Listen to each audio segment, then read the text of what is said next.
So, National Technical Advisory Group of मैं दिनेश श्रीवास्तव, आप देख रहे हैं आपका अपना एडी लाइफ। आजकल की दुनिया उस आधुनिक युग में शुरुआत जर्नी उस छोटे से बेबी से होती है, और वह बच्चे का अगर ठीक से ट्रीटमेंट नहीं किया जाए तो वह बीमारी उसको लगातार उम्र भर होती है। और जमशेदपुर इसमें बहुत अधिक योगदान देता है। पीडियाट्रिक यानी वह बच्चे जो 1 साल से लेकर 18 साल तक बच्चे का जो डॉक्टर इस विषय में इलाज करते हैं, प्रैक्टिस करते हैं, या बच्चे का सही जानकारी लेने के बाद मेडिसिन देते हैं, यही कॉन्फ्रेंस जो आज जमशेदपुर गोलमुरी क्लब में हुआ। लेकिन आज हमारे साथ राजेश कुमार जो रानी हॉस्पिटल रांची से है, और सुधीर मिश्रा जी जो TMH में हेड ऑफ द बच्चे के जो विशेषज्ञ हैं उनमें हेड थे और अभी अपने प्रैक्टिस करते हैं। तो पहले हम डॉक्टर साहब सुधीर सर से बात करना चाहते हैं कि छोटे से बच्चे को बीमारी का कोई परिभाषा नहीं होता है, चाहे बच्चे हो बड़े हो। तो आजकल का परिवार नैनो हो चुका है क्योंकि उनके पास कोई वहाँ गाइडलाइंस वाली नहीं है कि तो इस केस में जो नए अभी हस्बैंड वाइफ है, नए बच्चे उनके पास आ रहे हैं, तो उनको कब डॉक्टर के पास जाना चाहिए, क्या चीज़ बीमारी है, उनको अवेयरनेस रहना चाहिए, उसके बारे में अगर कुछ संक्षिप्त जानकारी है तो आप दीजिए। धन्यवाद, आपने बहुत अच्छा सवाल उठाया। ये असल में बच्चा जब पेट में आता है, माँ जब प्रेग्नेंट होती है, अगर उसी समय से तैयारी करना शुरू करेंगे बच्चे के बारे में और थोड़ा जानना और पढ़ना शुरू करेंगे तो वो बहुत अच्छा होगा। क्यों बहुत अच्छा होगा? क्योंकि न्यूबॉर्न पीरियड से ही बच्चे को सबसे बड़ी ज़रूरत जो होती है वो माँ के दूध की होती है। अगर उसकी तैयारी हम लोग प्रेगनेंसी के टाइम में ही करेंगे तो ज़्यादा से ज़्यादा माएँ, और आज इंटरनेशनल मदर्स डे है, मातृ दिवस है, तो ऐसे में हम बोलना चाहेंगे कि ज़्यादा से ज़्यादा माएँ अपने बच्चे को दूध पिला पाएंगी। और ये एक समस्या है आजकल, जो किसी वजह से माँ बच्चे को दूध नहीं पिला पाती हैं तो उन बच्चों का विकास उतना अच्छा नहीं होता है। फिजिकल डेवलपमेंट हो जाता है, वेट बढ़ जाता है, लेकिन जो मानसिक विकास है वो उतना अच्छा नहीं होता है जितना कि जो बच्चे माँ का दूध पीते हैं उनका होता है। दूसरी समस्या जो न्यूबॉर्न पीरियड में हम लोग देखते हैं कॉमनली वो होती है कि बहुत बार बच्चे समय से पहले पैदा हो जाते हैं। उन बच्चों की देखभाल के लिए हमको विशेष यूनिट, जो डॉक्टर राजेश जैसे हमारे साथ हैं, तो ये न्यूबॉर्न बच्चों के विशेषज्ञ हैं और ये आपको और डिटेल में शायद बताएंगे कि उन बच्चों की देखभाल के बारे में क्या करने की ज़रूरत होती है। तीसरा जो प्रश्न आपने पूछा था कि कब ले जाना चाहिए, तो पहला और सबसे इम्पॉर्टेंट चीज़ है कि बच्चा अगर खाना नहीं खा रहा हो, बच्चा अगर सुस्त लग रहा हो, बच्चे को तेज़ बुखार हो, बच्चा अगर उल्टी कर रहा हो, बच्चे को पतला पैखाना आ रहा हो, बच्चा बेहोशी जैसी हालत में अगर जा रहा है, बच्चे की सांस तेज़ चल रही है, बच्चे का रंग या तो पेल हो जा रहा है या गीला जैसा दिखता है, बच्चे को अगर कोई एबनॉर्मल मूवमेंट किसी तरह के आते हैं, तो ऐसी स्थिति में तो डॉक्टर के पास तुरंत ले जाना है। बाकी अगर आपका बच्चा नॉर्मल तरीके से ग्रो नहीं कर रहा है या उसको कोई भी बीमारी होती है, तो आज की तारीख में तो मैं ज़रूर बोलूँगा कि बिना डॉक्टर की सलाह के दवाई नहीं देना चाहिए। ओवर द काउंटर मेडिसिन्स भी अगर आप डॉक्टर की सलाह से देंगे तो वो ज़्यादा अच्छा है, बजाय इसके कि अपने आप से। आजकल ये एक बहुत बड़ी समस्या हो गई है कि लोग जो है अपने आप से जाके, और ज़रा सा कुछ भी होता है सबसे पहले जाके एंटीबायोटिक्स ले लेते हैं।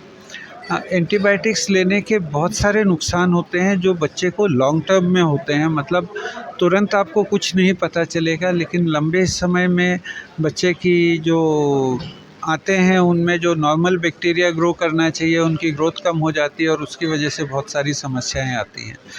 ड्रग रेजिस्टेंस बहुत बड़ी प्रॉब्लम अब पूरे विश्व में हो रही है, और अगर ऐसा इसको नहीं हम लोग टाइम से कंट्रोल कर पाए तो एक समय ऐसा आएगा जब हम वापस उस स्थिति में शायद पहुंच जाएंगे जहां हमारे पास इलाज करने के लिए बहुत सारी एंटीबायोटिक्स नहीं बचेंगी।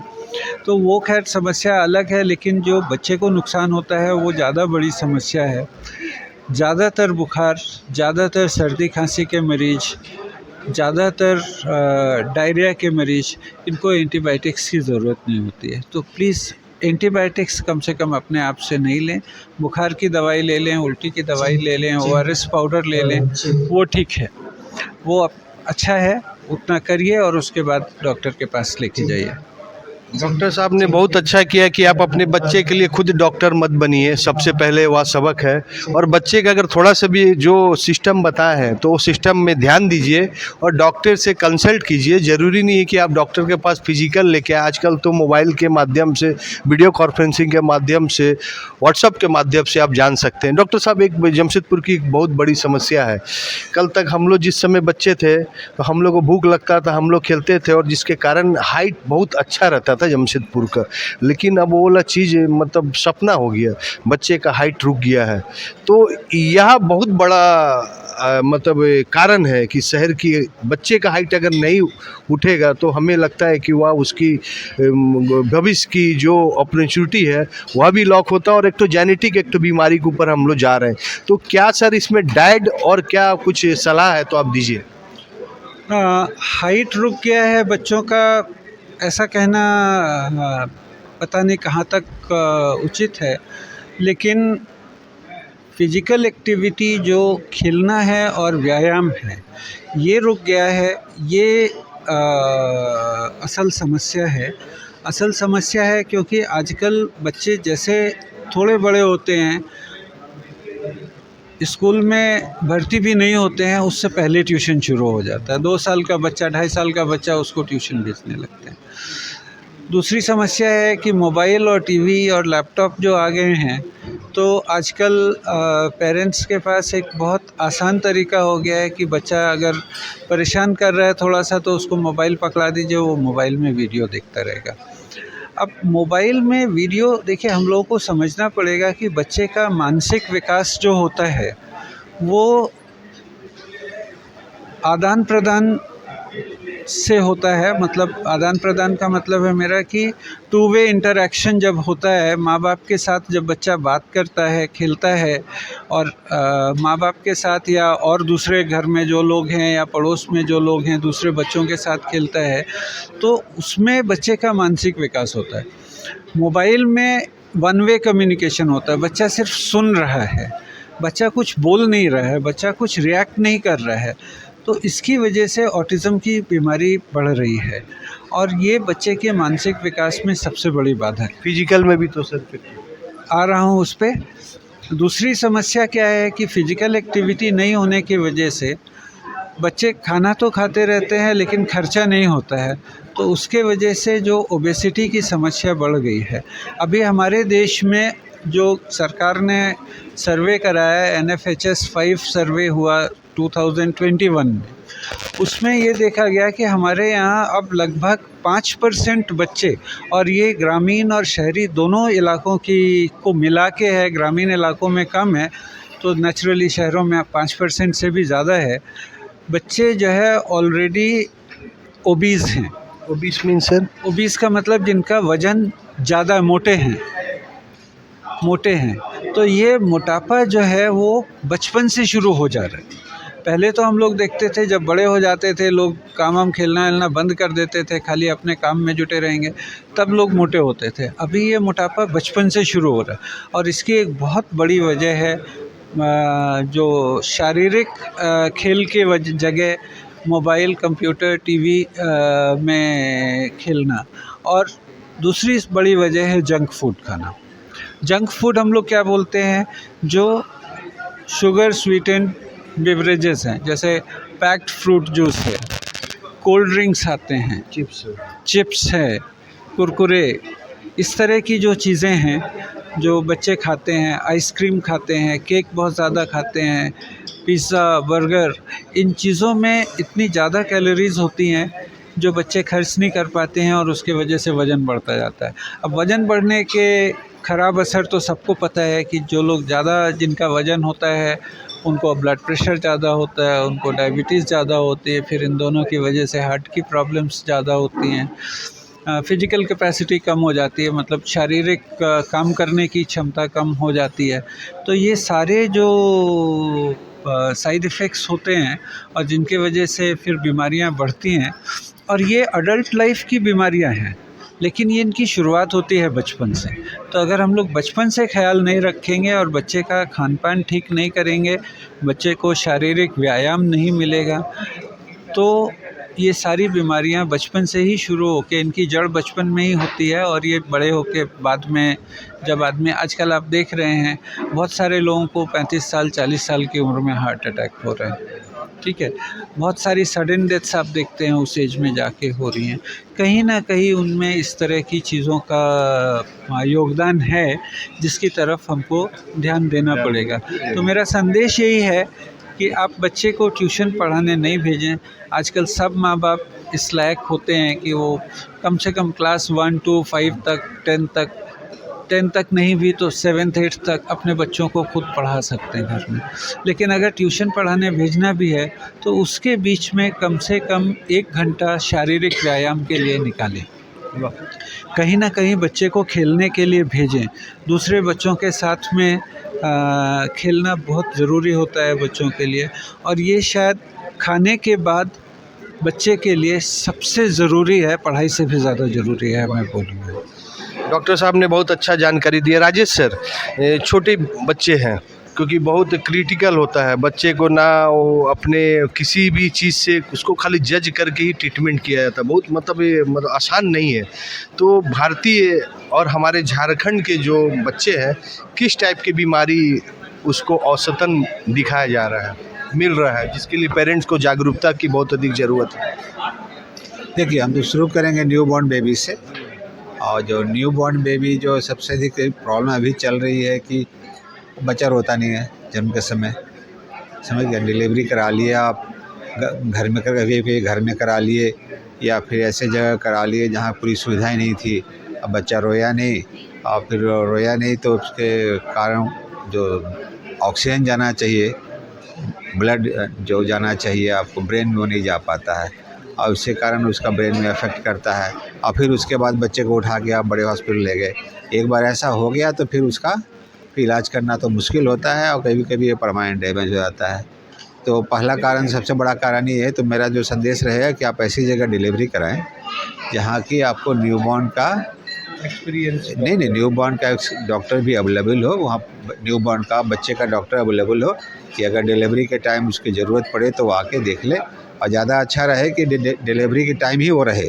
अगर आपको हाई रिस्क है, जैसे बच्चे को पहले प्रॉब्लम था, अगर समय से पहले बच्चा हो रहा है या सिजेरियन डिलीवरी हो रहा है, तो ऐसे समय में बच्चे का डॉक्टर को जन्म के समय रहना बहुत ज़रूरी है। ये अभी भी बड़े हॉस्पिटल में तो होता है, लेकिन छोटे हॉस्पिटल्स में जहाँ मैटरनिटी होम होते हैं, ये बहुत जगह ये प्रक्रिया चालू नहीं हुई है।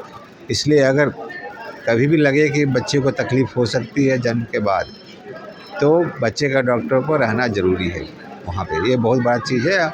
अगर डॉक्टर और नर्सिंग होम में से फैसिलिटी नहीं है तो आप वहाँ डिमांड कर सकते हैं, डॉक्टर को बोल सकते हैं कि नहीं हमें ये बच्चे का डॉक्टर चाहिए डिलीवरी के समय।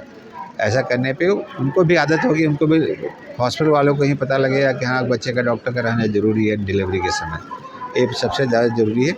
और दूसरा होता है कि समय से पहले बच्चे हो जाना। सबसे आजकल वही बहुत बीमारी होगी कि प्रीमेच्योर बच्चे हो जाते हैं। तो प्रीमेच्योर बच्चों में का मेरा जो संदेश रहेगा कि प्रीमेच्योर बच्चे जो होते हैं उनका इलाज अच्छे सेंटर में कराएं। उनका क्या होता है कि आप इलाज अच्छा से नहीं होगा प्रीमेच्योर बच्चों का, तो उनके जो परमानेंट प्रॉब्लम हो जाता है, ब्रेन में प्रॉब्लम हो सकता है, आँख में प्रॉब्लम हो सकता है, फेफड़ों में प्रॉब्लम हो सकता है, जो कि आगे जाके बहुत प्रॉब्लम क्रिएट करेगा। इसलिए जो अगर न्यूबॉर्न बच्चा आपका प्रीमेच्योर है, स्पेशली अगर 2 किलो से कम है, तो ऐसे जगह इलाज कराएं जहाँ की सारी सुविधा उपलब्ध हैं। क्योंकि उनका केवल उनको ज़िंदा रखना नहीं होता, उनको बाद में भी जो सब चीज़ ठीक ठाक रहे। ऐसा नहीं कि बच्चा बच गया फिर अंधे हो गए, बच्चा बच गया दिमागी तौर से ठीक नहीं है।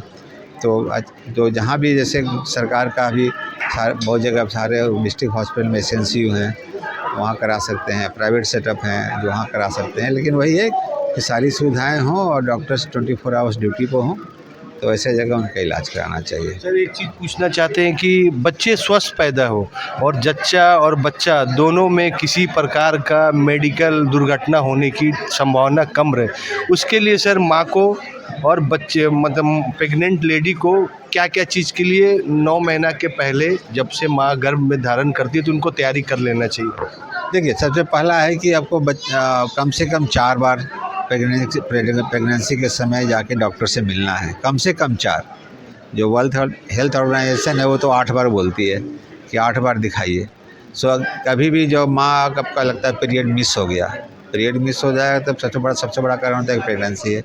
तो आप अगर प्रेगनेंसी जांच कराइए, आज तो घर पे भी लोग कर सकते हैं। अगर आपको लगा कि आपको पॉजिटिव आ रहा है, यूरिन टेस्ट पॉजिटिव आ रहा है, तो डॉक्टर से मिलिए जाके। जो इनिशियल जो इन्वेस्टिगेशंस होता है, जो रूटीन इन्वेस्टिगेशन है, ब्लड का जांच है माँ में, वो हो जाता है। तो पहला विजिट तो वहाँ माँ को हो जाना चाहिए। और फिर उसके बाद जो बच्चे थोड़े बड़े हो जाए, चौथा महीना चल रहा है, तीसरा चौथा महीना, तो उस समय एक बार जाके दिखाइए। फिर तीसरा जो विजिट जो होता है वो रफली छठे महीने, छठे सातवें महीने के आसपास एक बार वो उस समय जाके दिखाइए। और तीसरा है डिलीवरी के जो डेट होता है उससे 2-3 हफ्ता पहले।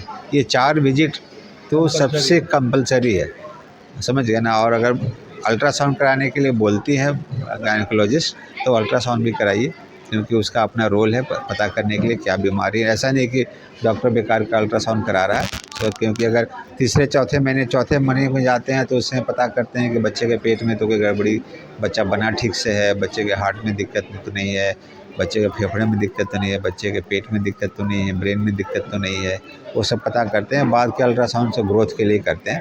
तो बहुत बार इलाज जो होता है उसके बेसिस पे होता है आपका। तो कम से कम 4 बार दिखाना बहुत ज़रूरी है। और दूसरी बात है कि माँ के खाना पीना पर ध्यान देना चाहिए। और जो डॉक्टर्स जो लिखते हैं दवाइयाँ, जो कॉमनली आयरन, फॉलिक एसिड, ये सब चलता है, कैल्शियम, वो चलाना चाहिए। और जो इम्यूनाइजेशन होता है, टेटनस का इम्यूनाइजेशन, वो लेना चाहिए। इतना तो बहुत ज़रूरी है। अपने खाने पीने पे ध्यान दीजिए, बहुत ज़रूरी है। डॉक्टर सुधीर सर और डॉक्टर राजेश सर ने वह जानकारी दिया कि अभी अगर इसको ठीक से जानकारी अगर प्राप्त कर लिया जाए तो आपके बच्चे स्वस्थ होंगे और स्वस्थ वह भारतवर्ष होगा, क्योंकि बच्चे का ही ट्रीटमेंट आपको 20 साल 30 साल तक आपको वह ट्रीटमेंट उसको काम करेगा। और सबसे बड़ी चीज़ कि पेरेंट्स को बहुत ध्यान देने की ज़रूरत है। छोटे बच्चे हो या 18 साल तक बच्चे हो, बच्चे को पूरा ध्यान देकर, डॉक्टर साहब ने बहुत अच्छा बताया कि जितना मेडिसिन, जितनी डॉक्टर की ज़रूरत, उनको फिजिकल बहुत अधिक ज़रूरत है। और यह आयोजन, बच्चे के डॉक्टर का आयोजन, यही कॉन्सेप्ट ऊपर में लिया गया। हमें लगता है कि यह बहुत ही फ़ायदामंद है और इसकी फ़ायदा डॉक्टर के साथ साथ उस पेरेंट्स, उस बच्चे को भी ज़रूर मिलेगा। एडी लाइव के वीडियो को लाइक कीजिए, चैनल को सब्सक्राइब कीजिए। एडी लाइव की पूरी टीम की ओर से सभी को धन्यवाद। जोहार।